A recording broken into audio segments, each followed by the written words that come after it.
He grew up believing he was just another forgotten child, left behind, abandoned, rejected as a baby. He never knew his mother's face or why she had left him in a small-town orphanage. And for years he lived with the feeling that no one would ever choose him. But time passed. He became a man, a good man, despite everything. Built his life with effort, became a nurse, and chose to dedicate his days to caring for others. Until one day, an elderly woman with no memory was brought into the hospital, fragile, alone, without any documents, and with a look in her eyes that felt strangely familiar.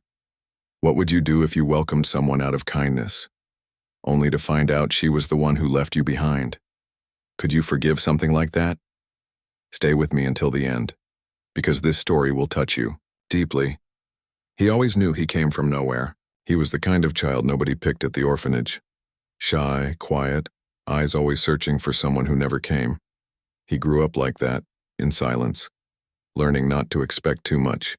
And when he turned 18, he left the system with nothing but a backpack on his shoulders and no clue about where he came from. Life on the outside wasn't easy. He worked all kinds of jobs: delivery boy, kitchen helper, night doorman. But there was something about him that no one could take away. His kindness. He couldn't quite explain why, but even without having received much love, he believed deeply in giving love to others. That's what eventually led him to nursing. Years later, already working at a public hospital, he was known for one thing: he treated every patient like family. It didn't matter if it was a homeless man or a wealthy businessman.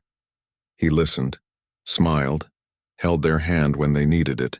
It was like he was constantly trying to give others the affection he never had.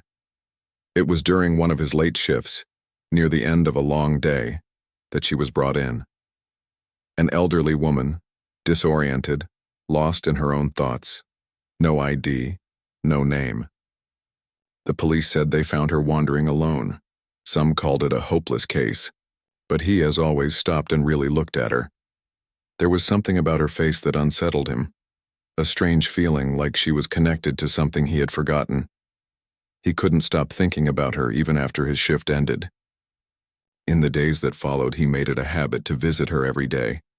He brought her fruit, told her stories, helped brush her hair, and the more time passed, the more attached he became to this mysterious woman. He didn't know why, but he felt like he needed to protect her. Like this was more than just a professional duty. It felt like, for the first time, something inside him was starting to make sense. Weeks went by and no one came for her. No family, no friends, not even a name to go by. They called her Maria at the hospital just to have something to write on her chart. But to him, she had become much more than just another patient. She became his purpose.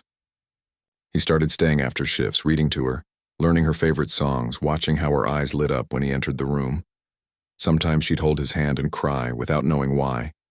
Other times, she'd speak fragments of sentences, lost in time.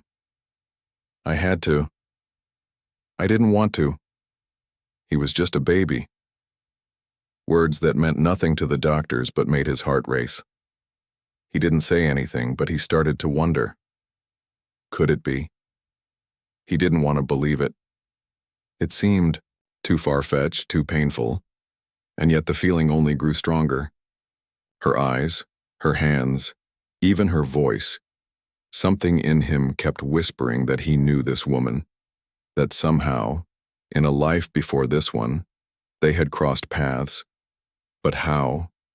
And why did his heart ache every time she called him my boy without realizing what she was saying? One night after another long shift, he sat beside her bed while she slept. He looked at her face, now more peaceful than ever, and whispered, "Who are you?" She didn't answer. But from her purse, still untouched from the day she arrived, he pulled out a tiny envelope, hidden in the lining. It was old, worn, and had only one word written on it: forgive. He hesitated, then carefully, he opened it. Inside was a single photograph, faded, almost falling apart. It showed a baby boy in a blue blanket, and on the back, a name. His. He froze. Time stopped. His hands trembled. It couldn't be. It just couldn't. But it was. Somehow, against every logic and every chance, the woman he had been caring for was the one who had once left him behind. The woman who gave birth to him and disappeared. And now, here she was, in his care, with no memory of who he was or who she had once been to him. He sat there in silence, staring at the photo, feeling like the floor beneath him had disappeared.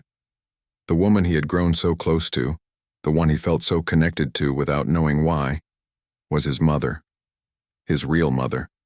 The one he had cried for as a child. The one he had imagined in his dreams. The one he had hated in silence for walking away.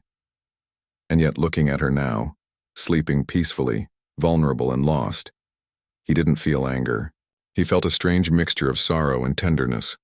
All the questions he had carried for years came flooding in at once. Why did she leave? Where had she gone? Why hadn't she come back? But she couldn't answer. Her mind had long let go of the past. All he had now was this moment. And that photo. He could have walked away. He had every reason. No one would judge him. But he stayed. Because the truth was, even before he knew who she was, he had already chosen to love her. Not because she was his mother, but because of who he had become. Because of the man life had shaped him into. Kind, forgiving, whole. The next day, he asked the hospital to allow him to be her legal guardian. It wasn't an easy process, but he pushed through every requirement, every paper, every appointment, and finally she was released into his care. He took her home, set up a room just for her, cooked her meals, played her music, and watched her slowly begin to smile again. One afternoon, while combing her hair, she turned to him and whispered, "I don't know who you are, but I feel safe with you." That was the moment he knew. She might never remember the truth, but he had already forgiven her. Because forgiveness, he realized, wasn't about answers. It was about peace. If this story has touched you in any way, leave a like right now and share it with someone who needs to hear this. You never know who might be carrying a story like this in silence. Over time, their routine became something sacred. He would wake her up with soft music, make her tea just the way she liked it, even though she'd forget and ask again minutes later.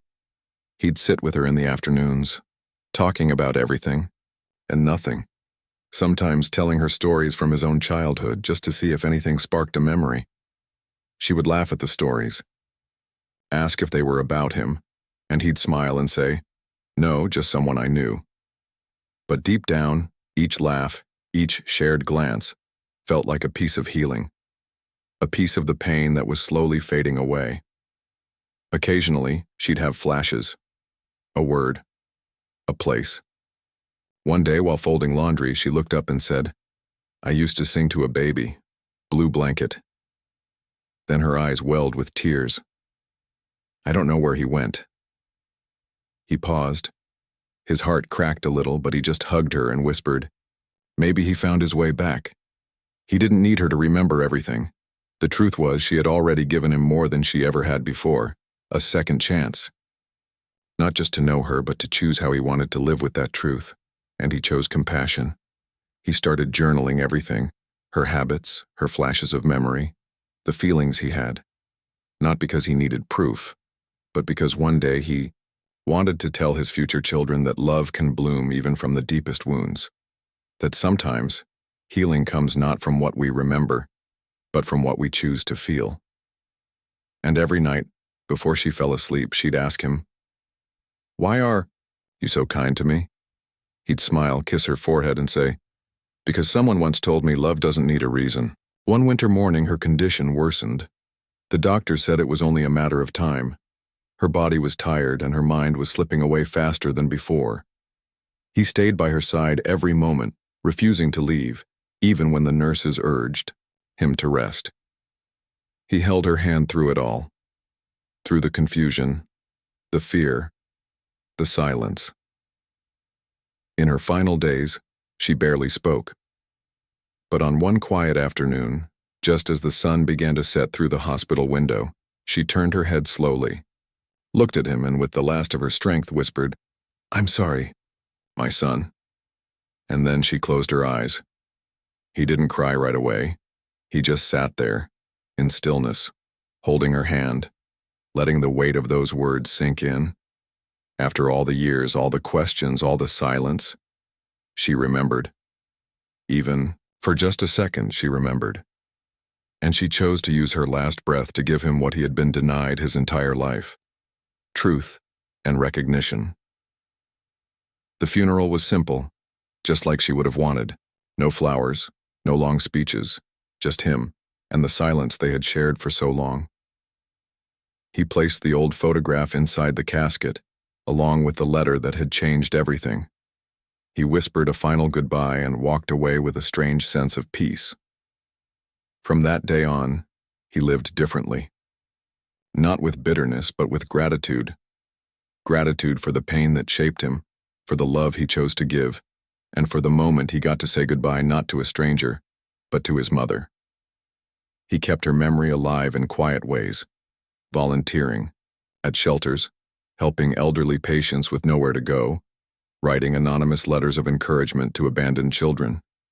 Every time someone asked him why he cared so much, he would just smile and say, "Because someone once gave me a second chance." Years later, he sat in front of a classroom speaking to a group of young nurses. He wasn't there to teach medical techniques or talk about hospital routines.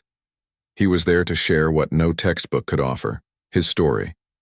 A story about abandonment, forgiveness, and the quiet power of love.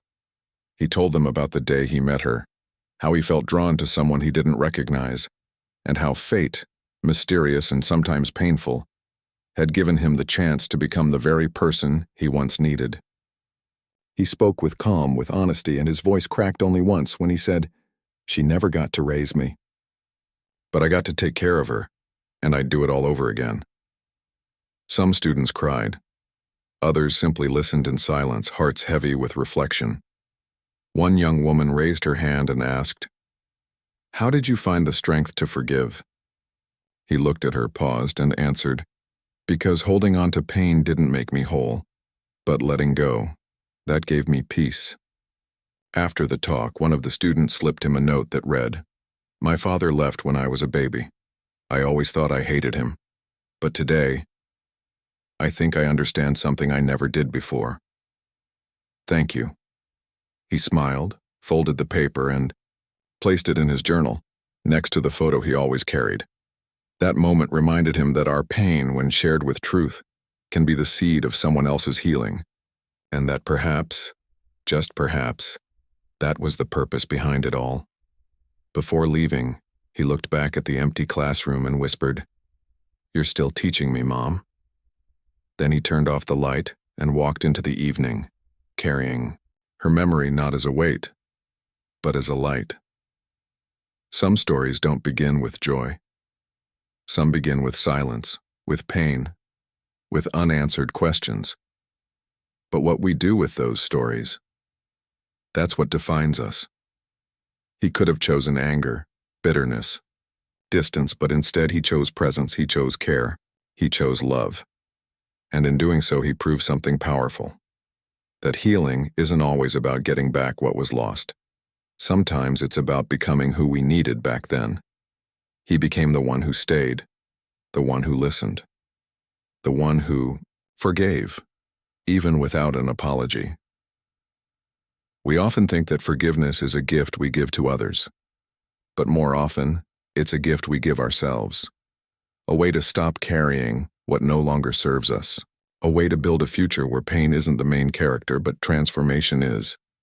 This story reminds us that everyone has a past, but not everyone has someone willing to see beyond it.